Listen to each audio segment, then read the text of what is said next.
আসসালামু আলাইকুম।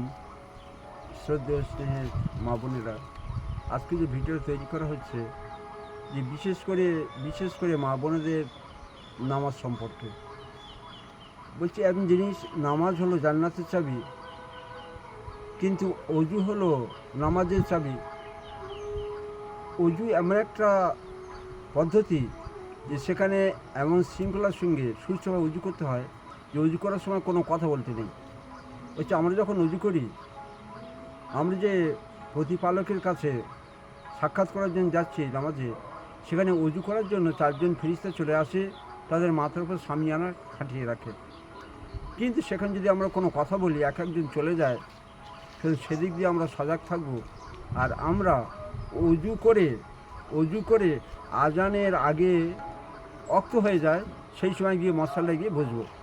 বলছেন ওখানে গিয়ে যদি আমি বসি, এইটি হলো সবচেয়ে উত্তম পদ্ধতি, যে আজান হওয়ার আগে যখন অর্থ হয় সেই সময় যায়। এইভাবে আমরা চেষ্টা করবো ইনশাল্লাহ।